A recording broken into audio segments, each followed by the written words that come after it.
I left my husband. I was only making like $16 an hour. And so that was not enough. And so I got myself into a lot of credit card debt because I moved into an apartment that I couldn't really afford, but I thought that someone else was going to be living with me in it. So that's what do you mean? The ex? No. Okay, so right after I got divorced, I got into a situation with somebody I knew from work. And how quickly after the divorce? Well, like immediately. It was like a rebound, right? I guess is what they would call it. Okay. And like the day after? Maybe. Sort of, yes. Okay. So I knew him, right? We worked together. That's how we met. Well, wait, how long were you married? Almost 5 years. Did you guys ever have any kids? Yes. And you got with this person a day after? Yes, but see what? I thought he was like the love of my life. A day after a divorce, okay. Yes. Sure, and you thought he'd be living with you? Yes. Like I in the credit card debt because I didn't make enough money to live my life, but I had to. Well, you signed up for a life for two with this like dream that didn't exist. Yeah. It's so sad. It was it feels like was it like a fantasy in your head? No. Why did you think he was going to move in and take care of half the payment? Because that's what he was telling me. Okay, like, so he was like, leading you. I'm going to marry you. You're the love of my life. Did they have kids? Yes. Teenager. This is gross. Okay. It is gross. But is it? They're so happy. You think so? Okay. It is. I mean, it's embarrassing, right? But it's also like a part of my life.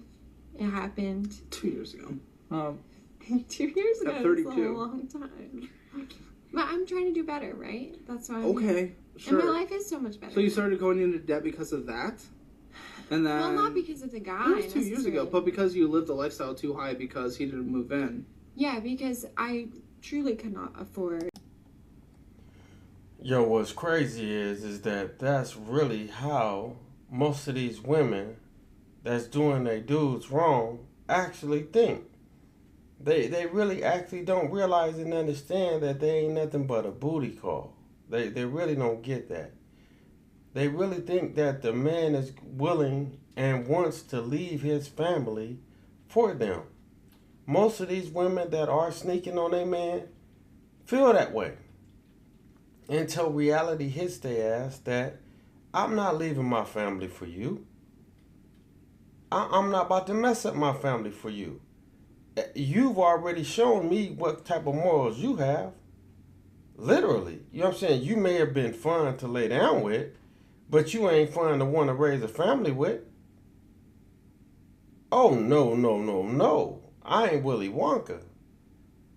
You better accept that you're a booty call. I come spend time with you when me and my woman is having issues.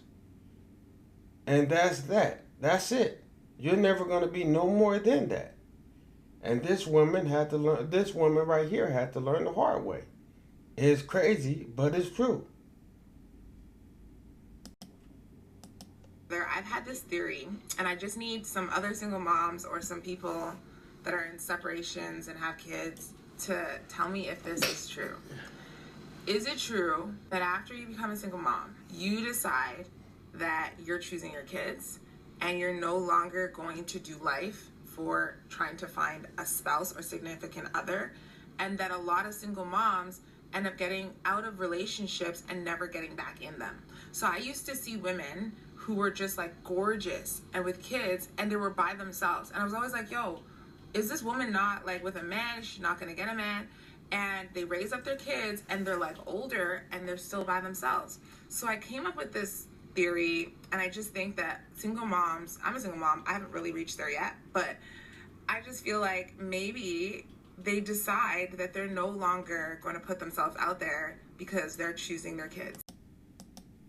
I was with my ex for 3 years and cried and begged this man to love me and just can like me in general.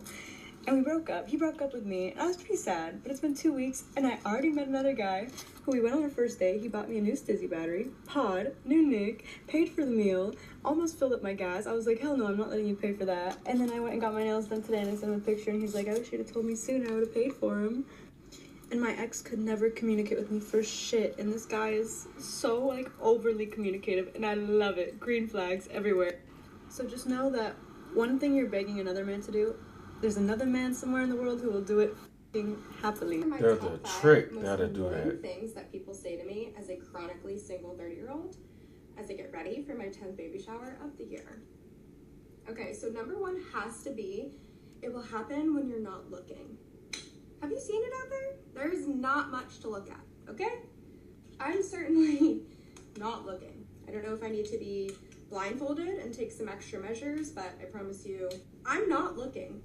Number two, which is contradictory to number one, you have to put yourself out there. And it's always followed up with, have you tried dating apps? No, Karen, I've never thought of that foreign concept before. And let me just say, the dating apps aren't it, okay? You know the leftovers that you have in the fridge that you forgot about from 2 weeks ago that are all the way in the back? That's what's on dating apps. There's nothing to look at. I also just say that I travel a lot. Like, I am gone in a new city almost every weekend. I'm out there. I'm screaming for the rooftops if you look at the rest of my TikTok. I am single, I am 30, and I am waiting for a husband. Can't say looking because I'm supposed to not be looking. Number three is always funny because I could tell it's like a pity one. You're still so young. No, you still have so much time. I'm 30. If I wait any longer, my friends' kids will be old enough to date me. I don't have time. No, I don't. Barely got any left. It's fine. Number four, date older. And when they say date older, you know that they mean like 10 years older, right? So now we're looking at a 40-year-old man that's single, probably hasn't been married yet, and they want me to date him, date older. Does anybody else see the red flags there? 40, never married, still single. No, I don't think dating older is gonna work, but thank you for your unsolicited advice. And then number five, don't settle. Well, Linda, I wouldn't have made it this far if I planned on settling, now would I have? Someone, for the love of God, please help me. Okay, first, let me set this little young heifer straight. Okay, first, dating an older man, there's a reason why most men or women with enough sense say that, okay? Think about it, women. Okay, not the negative end, okay? Of course, you got enough sense to be, well, I would hope you would have enough sense to be able to realize a man that's 40, that's wanting to date you, that just ain't about nothing. Red flags should be going off everywhere, but it's a big difference from a man that's 40 that has his shit together and is financially straight. That's a big difference, okay? Little things like yourself, think that be your woman, you're 30. You ain't young. You ain't young at all. You ain't even impressive. You're just a 30-year-old average chick. That's it. But you're having a problem dating an older man, you say, okay? You know what I'm saying? I bet you wouldn't have no problem dating a man 25.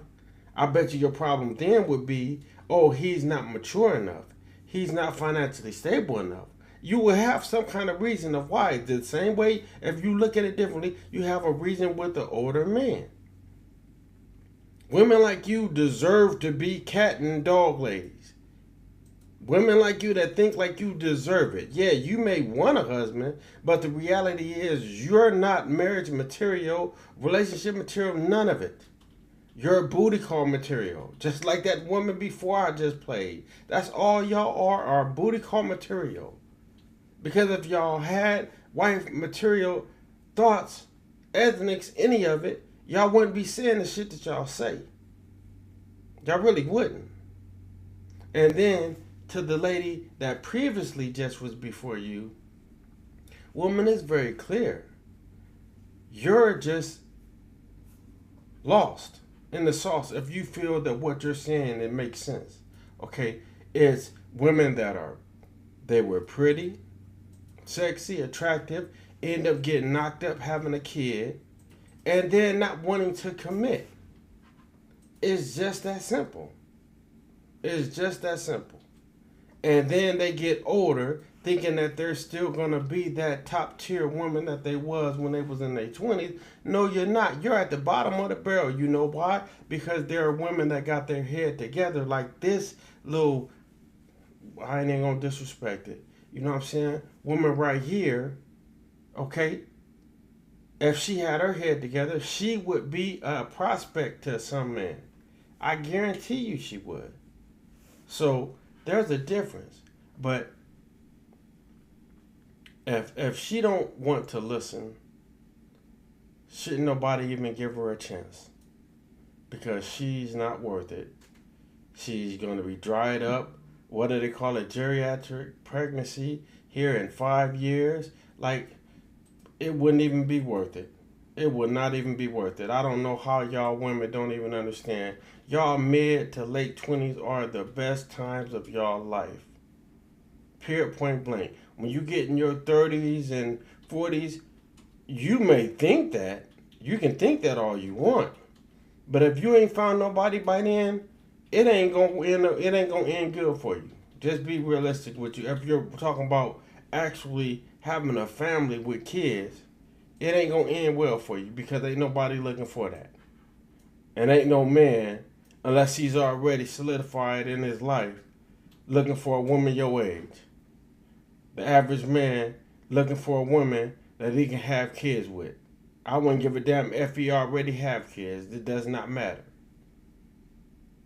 So looking for a woman in their 30s and 40s ain't on his objective list. But hey, y'all share, like, and subscribe. Peace, I'm out.